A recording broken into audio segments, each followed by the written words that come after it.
All right, I think we are ready to do some examples. Please feel free to pause these videos at any time during the examples to try some things, to play with the math. You don't have to wait for me to do it. If you want to try it, get after it.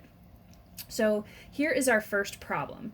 I forgot to put a couple numbers in here. We do know that this, first of all, is a kite, and we can see that because we have two sets of congruent adjacent sides. And then the couple numbers that I forgot to write in here, this outer side right here with the 3 marks on it is 13 centimeters long. And this one right here with the 2 marks on it is 5 centimeters long. So our goal for this is going to be able to find the area and the perimeter of this kite. So we just saw a minute ago that the area of our kite is going to be determined by our formula 1/2 diagonal 1 times diagonal 2.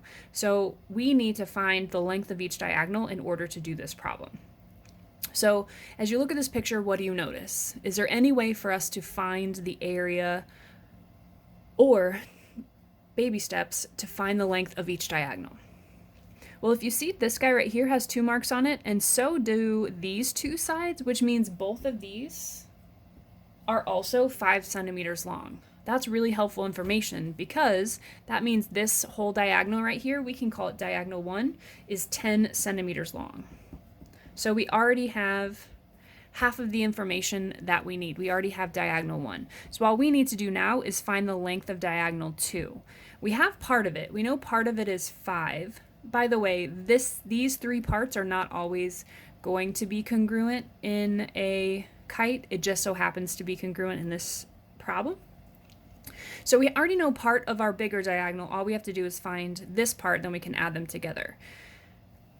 Because the diagonals are perpendicular, that means these 4 triangles, even though they're not all congruent, all 4 of them are right triangles. So that means this triangle right here, which actually uses the missing part from diagonal 2 that we need, has 2 sides, so we can find the third side using the Pythagorean theorem. So 5 squared plus b squared equals 13 squared. So fast forward, b equals, you should get 12. So please feel free to take your time, work that out, make sure you can get 12. For those of you who happen to remember the term Pythagorean triples, 5, 12, 13 are always 3 side lengths that will always make a right triangle. So they're called a Pythagorean triple. Okay, so if b, what I called that guy right there, b, is 12, that means diagonal 2 is 12 plus 5, so 17 centimeters. And now we're ready to find the area. So area is going to be 1/2 10 times 17. So our area is 85 centimeters squared. All right, half the problem done. Now we're going to tackle perimeter. So to find the perimeter, we need to add all of the sides together. So this one is 13. That means this guy here is going to be 13. What we don't know yet is how big these two are. So we're going to need to find that. However, this right here is 5 and this is 5. So we could use the Pythagorean theorem. But if you really remember your right triangle stuff, which we were doing not too long ago, this is an isosceles right triangle, which means it has to be a 45, 45, 90. So this guy is going to be x root 2, 5 root 2, and this guy will be 5 root 2. So our perimeter is going to be 13 plus 13 plus 5 root 2 plus 5 root 2, which is going to be 26 plus 10 root 2 centimeters. That is the exact answer. If you like the approximate answer, you can go ahead and type that into your calculator. But I don't seem to have one with me right now, so I'm going to keep on moving. All right, let's take a look at number 2. Again, please feel free to try it, pause the video, work without me. So we know that this is a kite because it has the congruent marks indicating it's a kite. So we know we're going to use the area formula 1/2 diagonal 1, diagonal 2. But actually, any shape that has perpendicular diagonals, you can find its area using this formula. So we didn't even need to know this was a kite as long as we knew the diagonals were perpendicular. So we are actually given the area already, and we're finding the length of one of our missing diagonals. So if our area is 1/2 d1 d2, just writing it again, 20 will equal 1/2. It doesn't matter which one we consider diagonal 1 and diagonal 2, so I'm going to do x times 8. And now we just go ahead and solve it for x.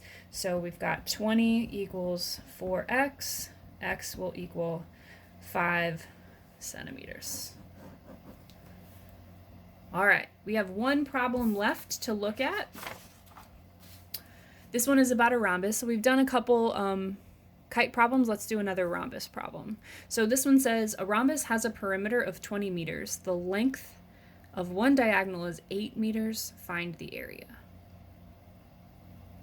This one can actually be done in a couple different ways. So how you do it might be different than the way I show in the video. That's okay. We should still end up with the same answer. So first, I am very visual. So I'm going to go ahead and draw a picture. And I'm going to mark my picture with the things that I know are true and that will be helpful, because there's a lot of things that are true about a rhombus, but not all of them are going to be super helpful. So I do know that a rhombus has 4 congruent sides. And so if our perimeter is 20, that means each side will be how long? You got it, 5 meters.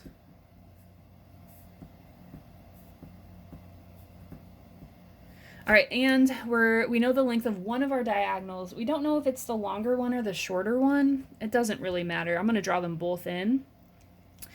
Because we don't know if it's the longer one or the shorter one, where we mark it might not match our picture in a minute, and that's okay. We're just using the picture as a visual guide. So one of our diagonals is 8. Now, because it's a parallelogram, because it's a rhombus, the diagonals are going to bisect each other. So if one of the full diagonals is 8, that means halvesies, they're each going to be 4. And then we're going to go ahead and find the area. So remember, we have a couple different ways to find the area of a rhombus. Base times height.